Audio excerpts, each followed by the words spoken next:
नमस्कार साथियों, एक बार फिर से आप सभी का तहे दिल से स्वागत करता हूं। जैसे कि हमने सेमेस्टर 4 में आपको सारे सिलेबस कंप्लीट करवाया था, सभी मेजर पेपर का। फिर से एक बार सेमेस्टर 5 का मैं आपको सभी मेजर पेपर का सिलेबस कंप्लीट करवाने वाला हूं, और बिल्कुल आसान से आसान शब्दों में।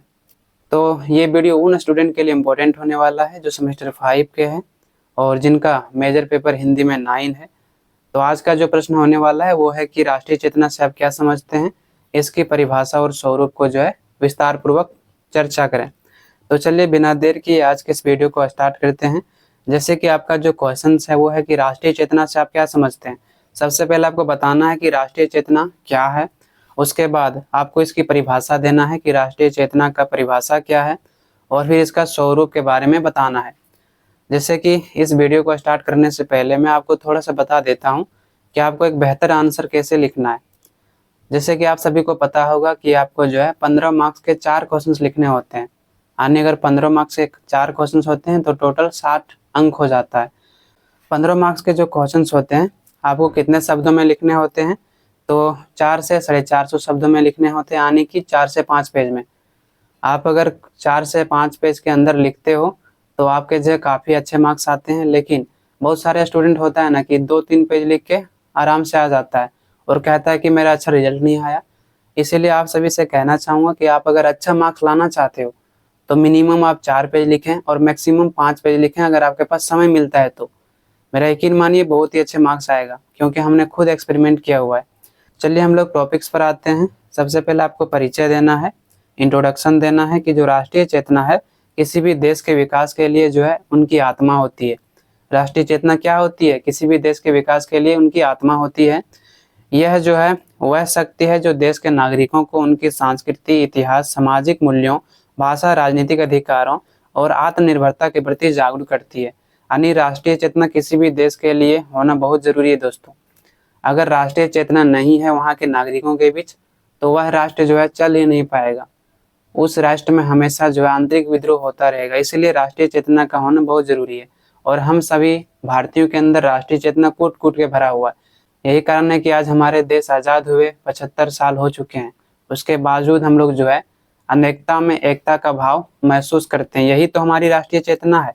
वही यहाँ पर कहा गया है कि अगर वहाँ के नागरिकों के बीच राष्ट्रीय चेतना नहीं है तो वो अपने कल्चर को नहीं समझेगा, अपने इतिहास को नहीं समझेगा, अपनी सामाजिक मूल्यों को नहीं समझेगा कि हमारे सामाजिक मूल्य क्या है, हमें लोगों के साथ कैसा व्यवहार करना है, और इस प्रकार से अपनी भाषा को महत्व नहीं देगा। और हम सभी भारतीय इन सभी को महत्व इसलिए दे पाते हैं क्योंकि हमारे अंदर राष्ट्रीय चेतना फैली हुई है, राष्ट्रीय चेतना का जागरण हुआ है।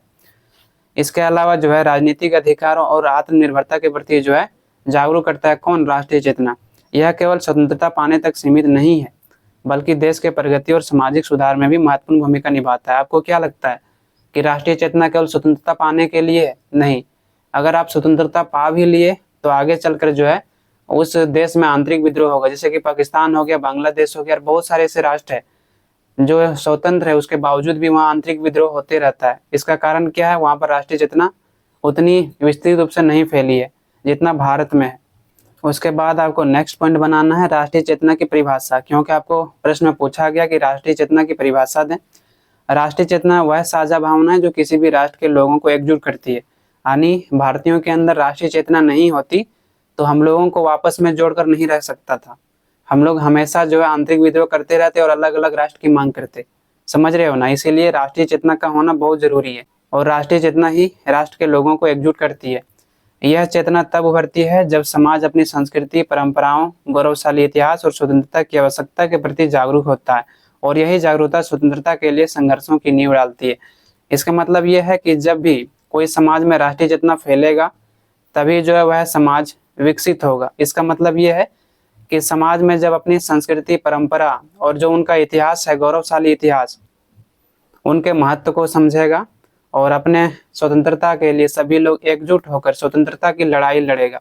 और ये तब होगा जब सभी लोग अपने संस्कृति, परंपरा और इतिहास के प्रति जागरूक होंगे। इस प्रकार से भारत में अपनी संस्कृति, इतिहास और परंपराओं के प्रति जब जागृत हुआ तो राष्ट्रीय चेतना फैला, और यही राष्ट्रीय चेतना स्वतंत्रता के लिए संघर्षों की नींव डाली। यानी सभी भारतीय लोग मिलकर स्वतंत्रता की लड़ाई लड़े। इतना ही नहीं, यह चेतना केवल क्रांतिकारी आंदोलन तक सीमित नहीं है दोस्तों। बल्कि साहित्य के माध्यम से समाज के हर वर्गों को प्रेरित या प्रभावित करती है। इस प्रकार यह राष्ट्र की एकता, गौरव और प्रगति का मूल आधार है। यानी राष्ट्रीय चेतना केवल क्रांति तक ही सीमित नहीं है कि राष्ट्रीय चेतना फैल गया तो क्रांति करके जो है हमारे अंदर राष्ट्रीय चेतना ही खत्म हो जाएगी, ऐसा नहीं है। बल्कि राष्ट्रीय चेतना फैलने के बाद जो है यहाँ के लोग एकजुट महसूस करते हैं, भाईचारा महसूस करते हैं। और इस प्रकार से जब भाईचारा हम लोग साथ में मिले जुले रहते हैं, इस प्रकार से जब सभी लोग समाज के भाईचारा के साथ रहते हैं तो हमारा समाज आगे बढ़ता है। हमारा समाज जो है एकता के साथ आगे बढ़ता है। हम अपने समाज में जो है अपने देश के प्रति गौरवगान करते हैं और प्रगति का जो है रास्ता चुनते हैं। उदाहरण के लिए हम बात करें तो महात्मा गांधी हो, चाहे स्वामी विवेकानंद जी हो, भगत सिंह जी हो, नेता सुभाष चंद्र बोस जी हो, या बाल गंगाधर तिलक जी हो, लाला लाजपत राय जी हो, या अन्य स्वतंत्रता सेनानी हो, उनके अंदर जो है विचारधारा जो थी राष्ट्रीय चेतना से प्रेरित थी। अगर उनके अंदर राष्ट्रीय चेतना नहीं होता तो अपने देश के लिए बलिदान देने के लिए तैयार नहीं होते। राष्ट्रीय चेतना ही था जो उन लोगों को हमेशा प्रेरित किया अपने देश के लिए, अपने देश के समर्पण के लिए। तो राष्ट्रीय चेतना किसी भी देश के लिए बहुत जरूरी है। इसी प्रकार से साहित्यकारों और कलाकारों ने भी जो है अपने रचना के माध्यम से, अपनी कविता के माध्यम से पूरे देश में राष्ट्रीय चेतना को फैलाने का प्रयास किया और भारतीय लोगों को यह संदेश फैलाया कि जागो अभी भी, क्योंकि अंग्रेज हमारा शोषण कर रहा है और अगर हम लोग नहीं जागेंगे तो अंग्रेजों से हमें छुटकारा नहीं मिलने वाला है। तो साहित्यकारों की भी महत्वपूर्ण भूमिका रही राष्ट्रीय चेतना फैलाने में। फिर नेक्स्ट जो आपको हेडिंग बनाना है वो है कि राष्ट्रीय चेतना के स्वरूप। राष्ट्रीय चेतना के स्वरूप के बारे में आपको प्रश्न पूछा गया है, इसीलिए हमने हेडिंग बनाया हुआ है। राष्ट्रीय चेतना सिर्फ राजनीतिक स्वतंत्रता तक सीमित नहीं है, बल्कि समाज के विभिन्न क्षेत्रों में दिखाई देती है, जो निम्नलिखित प्रकार से है। आने की राष्ट्रीय चेतना जो है वो सिर्फ राजनीतिक स्वतंत्रता से सीमित नहीं है। जब भारत में राष्ट्रीय चेतना फैलाया गया तो केवल जो है स्वतंत्रता तक सीमित नहीं था, बल्कि समाज में कैसे बदलाव किया जाएगा, समाज में जो है शिक्षा को कैसे महत्व दिया जाना चाहिए, स्त्रियों को कैसे महत्व दिया जाना चाहिए, जो रूढ़िवादी परंपराएं हैं उसको समाप्त कैसे किया जाना चाहिए, इन सभी क्षेत्रों में महत्वपूर्ण भूमिका निभाई किसने? राष्ट्रीय चेतना ने। तो वही हम लोग जानने वाले हैं बारी बारी से। साथियों, आप लोगों का जो है कमेंट आया था बहुत सारे स्टूडेंट का कि सर आपका वीडियो 25 से 30 मिनट चला जाता है। तो इसका कारण ये है कि मैं बड़ा डिटेल्स में पढ़ाना पसंद करता हूँ, लेकिन आजकल के स्टूडेंट में उतना पेशेंस नहीं होता है, इसलिए मैंने सोचा है कि इस बार जो है कम समय में आपको अधिक जानकारी दूं, है ना। तो आपको चिंता करने की कोई आवश्यकता नहीं है। अब मेरा वीडियो बहुत ज़्यादा लंबा नहीं जाएगा, लेकिन आपको जितना आंसर लिखना है उतना मैं करवा दूंगा। तो चलिए हम लोग जानते हैं पहले राजनीतिक चेतना। राजनीतिक चेतना क्या है? तो राष्ट्रीय चेतना का जो सबसे महत्वपूर्ण रूप होता है वो राजनीतिक चेतना होता है, क्योंकि भारत में जब राष्ट्रीय चेतना फैला तो सबसे पहले राजनीतिक अधिकार प्राप्त करने का प्रयास किया अंग्रेजों से। जब लोग अपने राजनीतिक अधिकार और स्वतंत्रता के प्रति जागरूक होते हैं तो राष्ट्रीय चेतना मजबूत होती है। यानी जब किसी भी देश के लोगों के अंदर अपने राजनीतिक अधिकार प्राप्त करने की जागरूकता होती है, स्वतंत्रता के प्रति जागरूकता होती है, तभी जो है उस देश में राष्ट्रीय चेतना फैलती है, राष्ट्रीय चेतना मजबूत होती है। भारत में जो है 1857 का जो स्वतंत्रता संग्राम हुआ था उसका उदाहरण है। स्वतंत्रता संग्राम के कई आंदोलन, जैसे कि असहयोग आंदोलन था, भारत छोड़ो आंदोलन था, राष्ट्रीय चेतना के कारण ही संभव हो चुका। यानी कि भारत में जितने भी आंदोलन आपने देखा, चाहे असहयोग आंदोलन हो, भारत छोड़ो आंदोलन हो, दांडी मार्च जो था, सविनय अवज्ञा आंदोलन हो, सभी आंदोलन किससे प्रेरित था? राष्ट्रीय चेतना के कारण प्रेरित था। अगर राष्ट्रीय चेतना भारतीयों के अंदर नहीं होती तो संभव नहीं था कि यह आंदोलन हो सकता था। राजनीतिक चेतना ने भारतीयों को सिखाया कि विदेशी शासन के अधीन रहने से हमें जो है राष्ट्र का विकास नहीं कर सकते हैं, और ना ही हमें यहाँ पर स्वतंत्रता मिलेगी, ना ही हमें यहाँ पर जो है अपने अनुसार जीने का अवसर मिलेगा। इसीलिए जो है पहले भारतीयों ने राष्ट्रीय चेतना के आधार पर राजनीतिक अधिकार प्राप्त करने का प्रयास किया अंग्रेजों से। साहित्य, विशेषकर जो कविता था, इस भावना को फैलाने में महत्वपूर्ण माध्यम बनी। रामधारी सिंह दिनकर की जो कविता है सिंहासन खाली करो कि जनता आती है, राष्ट्रीय चेतना का उत्कृष्ट उदाहरण है, जो जनता को अपनी शक्ति पहचानने और अन्याय के खिलाफ संघर्ष करने की प्रेरणा देती है। यानी जो हमारे साहित्यकार थे उन्होंने भी जो है समाज में राष्ट्रीय चेतना को फैलाने में महत्वपूर्ण भूमिका निभाया। सभी साहित्यकारों ने अपने रचनाओं के माध्यम से, अपने कविताओं के माध्यम से, अपने कहानी के माध्यम से राष्ट्रीय चेतना फैलाया। और यहाँ पर रामधारी सिंह दिनकर जी ने एक कविता लिखा है जिसका नाम है सिंहासन खाली करो कि जनता आती है। अंग्रेजों को इन्होंने संबोधित किया था इस कविता के माध्यम से, और कहा था कि अंग्रेज अपनी शासन को यहाँ से छोड़ के चले जाओ, क्योंकि हमारी जनता जागृत हो चुकी है, अब तुम्हें यहाँ पर शासन चलाने का अवसर ही नहीं देगी। इस प्रकार से इन्होंने सिंहासन खाली करो कि जनता आती है, यह जो कविता था राष्ट्रीय चेतना का सबसे उत्कृष्ट उदाहरण है। दूसरा है सामाजिक चेतना। जब कोई समाज अपने अंदर फैली हुई बुराइयों को पहचानता है और उन्हें दूर करने की कोशिश करता है, तभी सामाजिक चेतना का उदय होता है। यानी समाज में बहुत सारी बुराइयां होती है, बहुत सारी रूढ़िवादी विचारधाराएं होती है, परंपराएं होती है, आडंबर होती है। जब इन सभी बुराइयों को समाज के लोग पहचानते हैं और उसको समाप्त करने का प्रयास करते हैं, तभी जो है सामाजिक चेतना का जागृत होती है। जैसे कि भारत में जो है बहुत सारी प्रथाएं थी, चाहे सती प्रथा हो, बाल विवाह हो, विधवा पुनर्विवाह ना होना हो, तो ये सभी जो समस्याएं थी, इन सभी समस्याओं को समाज के लोगों ने समझा और इन सभी बुराइयों को समाज से दूर किया, और इसी प्रकार से ये जो परिणाम हुआ, ये राष्ट्रीय चेतना के परिणाम स्वरूप हो पाया। सरल शब्दों में कहें तो सामाजिक चेतना का मतलब है कि लोग अपने समाज के समस्याओं के बारे में जागरूक हो और उन्हें ठीक करने के लिए मिलकर काम करें। सामाजिक चेतना का मतलब क्या है कि समाज में जो समस्याएं हैं, जो रूढ़िवादी विचारधाराएं हैं, उसको समाज के लोग समझें कि ये गलत है, और सभी लोग जब मिलकर आवाज उठाएंगे तभी उन बुराइयों को समाप्त किया जा सकता है। और ऐसा भारत में हुआ। जब सती प्रथा था तो एक विधवा को जो है उन्हें जिंदा जला दिया जाता था। यानी कि जब सती प्रथा था समाज में, तो उस समय उसके पत्नी को जो है उनके पति के साथ जिंदा जला दिया जाता था। यह सिर्फ देश को आजाद कराने तक ही सीमित नहीं थी, बल्कि समाज को बेहतर बनाने के लिए भी जरूरी था। इस प्रकार से सामाजिक चेतना होना जरूरी है, क्योंकि सामाजिक चेतना से जो है हमारा समाज निर्धारित होता है कि हमारा समाज में लोगों के विचारधारा कैसे हैं, हमारा समाज जो है अपने देश के विकास के लिए क्या कर सकता है। इस प्रकार से सामाजिक चेतना का होना बहुत जरूरी है, तभी हमारा समाज बेहतर बन सकता है, तभी हमारा राष्ट्र का विकास हो सकता है। फिर है सांस्कृतिक चेतना। सांस्कृतिक चेतना क्या है? जब कोई राष्ट्र अपनी भाषा, परंपरा, इतिहास और संस्कृति को पहचानता है और महत्व देता है, तब सांस्कृतिक चेतना का उदय होता है। यानी जब कोई भी राष्ट्र अपनी भाषा को पहचानता है कि जो हमारा भाषा है वो सर्वश्रेष्ठ है, अपनी परंपरा को पहचानता है, अपने इतिहास को पहचानता है, अपने संस्कृति को पहचानता है और उन्हें महत्व देता है, तभी जो है सांस्कृतिक चेतना का उदय होता है। जैसे कि भारतीयों ने अपने भाषा को पहचाना, अपनी परंपरा को पहचाना, अपने इतिहास को पहचाना, कि जो भारतीय इतिहास है वो ये बताता है कि हमारा जो समाज था, हमारा जो देश था, वो बहुत महान था, यह जो है विश्व गुरुओं का देश था। अपने संस्कृति को पहचाना, और इस प्रकार से सांस्कृतिक चेतना का उदय हुआ भारत में। भारत की सांस्कृतिक विदेशी आक्रमणों के बावजूद समृद्ध रही।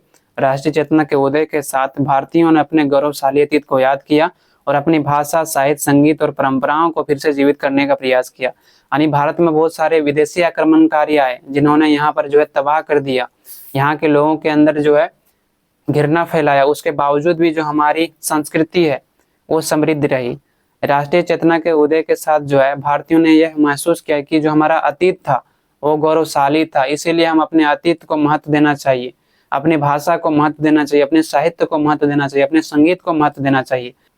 इस प्रकार से हमें अपने अतीत को जो है महत्व देना चाहिए, तभी जो है हम एक महान राष्ट्र बन सकते हैं। जयशंकर प्रसाद जैसे कवियों ने अपनी रचनाओं में जो है इसी सांस्कृतिक चेतना को प्रकट किया है।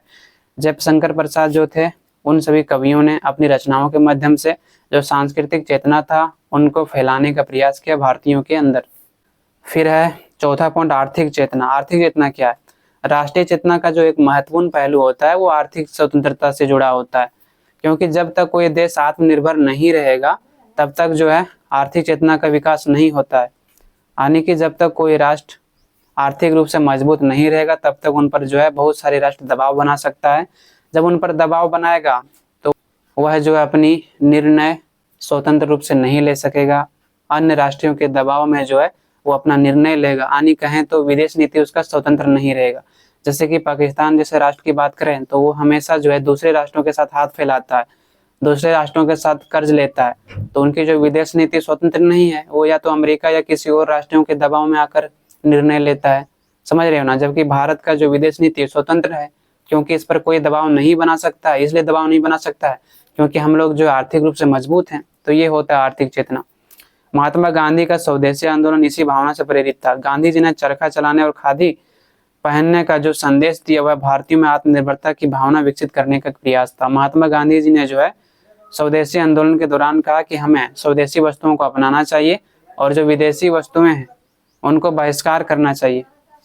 महात्मा गांधी ने स्वदेशी आंदोलन चलाया, उसमें कहा इन्होंने कि हमें स्वदेशी वस्तुओं को अपनाना चाहिए और जो विदेशी वस्तुएं हैं बहिष्कार करना चाहिए। गांधी जी की जो मानसिकता था, जो विचारधाराएं थी, वो ये था कि जब हम विदेशी वस्तुओं को नहीं अपनाएंगे, विदेशी कॉलेजों स्कूलों में नहीं जाएंगे, तो अंग्रेज यहाँ रहकर क्या करेगा। गांधी जी ने लोगों को कहा कि चरखा चलाओ और खादी पहनो। यह संदेश क्या था? आत्मनिर्भर भारत बनाना। यानी भारतीयों को यह कहा कि हम तभी जो है स्वतंत्र हो सकते हैं जब आत्मनिर्भर होंगे। जब तक आत्मनिर्भर नहीं होंगे तब तक दूसरे राष्ट्रों द्वारा हम पर दबाव बनाया जाएगा। और अंत में साथियों, आपको निष्कर्ष लिखना है। राष्ट्रीय चेतना किसी भी राष्ट्र की आत्मा होती है। जैसे कि मैंने आपको बताया कि जो राष्ट्रीय चेतना है किसी भी राष्ट्र की क्या होती है? आत्मा होती है। और यह समाज में बड़े बदलाव लाने की शक्ति रखती है। राष्ट्रीय चेतना समाज में बड़े बदलाव लाने का प्रयास करती है, बदलाव लाने की शक्ति रखती है। अगर हम बात करें बांग्लादेश की, तो बांग्लादेश एक स्वतंत्र राष्ट्र इसलिए बना क्योंकि वहाँ के लोगों के अंदर राष्ट्रीय चेतना फैला अपने भाषा के प्रति। क्योंकि जो पूर्वी पाकिस्तान के लोग थे, सरकार थी, उन्होंने जो है पश्चिम बंगाल यानी कि जो बांग्लादेश बना है, वहाँ के लोगों पर अपनी भाषा, अपनी परंपरा को थोपा जा रहा था। यही कारण है कि भाषा को लेकर बांग्लादेश के लोगों के अंदर राष्ट्रीय चेतना फैली और फिर इस प्रकार से एक स्वतंत्र राष्ट्र बांग्लादेश बना। इस प्रकार से यह कहा जा सकता है कि जो राष्ट्रीय चेतना है ना, राष्ट्रीय चेतना समाज में बड़े बदलाव रखने की शक्ति रखता है। भारत के जो स्वतंत्रता संग्राम था, उन्होंने राष्ट्रीय चेतना को फैलाने में महत्वपूर्ण भूमिका निभाया, जिसने न केवल राजनीतिक आज़ादी की प्रेरणा दी बल्कि समाज सुधार, शिक्षा के प्रसार और महिला सशक्तिकरण जैसे आंदोलन को भी जन्म दिया। भारत का जो स्वतंत्रता संग्राम था वो राष्ट्रीय चेतना के परिणाम स्वरूप ही संभव हो पाया। राष्ट्रीय चेतना ने न केवल राजनीतिक आज़ादी की बात की बल्कि यह कहा कि हम समाज को कैसे सुधार सकते हैं, शिक्षा का जो है प्रचार प्रसार कैसे कर सकते हैं, महिलाओं को जो है सशक्तिकरण की ओर कैसे ले जा सकते हैं, यानी महिलाओं के समाज में जो स्थिति है उसको कैसे सुधारा जा सकता है, महिलाओं को कैसे जो है शिक्षा के क्षेत्रों में लाया जा सकता है।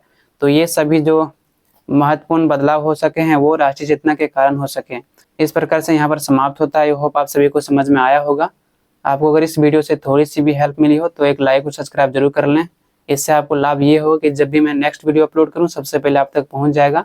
और आप सभी को पता है साथियों कि एक वीडियो बनाने में काफ़ी मेहनत करना पड़ता है और मेरा आंसर लिखने का थोड़ा तरीका अलग होता है, इसलिए मैं बहुत ज़्यादा रिसर्च करता हूँ तब एक वीडियो जाके तैयार होता है। और ऐसे में आपका सपोर्ट और प्यार नहीं मिलता है ना, तो फिर मन नहीं लगता है पढ़ाने में। इसीलिए आप जहाँ तक हो सके सपोर्ट करें, अपना प्यार दिखाएं। और इस बार मैं आप सभी का जो है कंप्लीट कोर्स करवाने वाला हूं। तो प्रत्येक दिन आपको एक वीडियो दिया जाएगा 7 से 8 बजे के बीच। तो आप जो है प्रत्येक दिन एक वीडियो को अभी से करें ताकि एग्जाम से पहले आपका सिलेबस कंप्लीट हो जाए। धन्यवाद।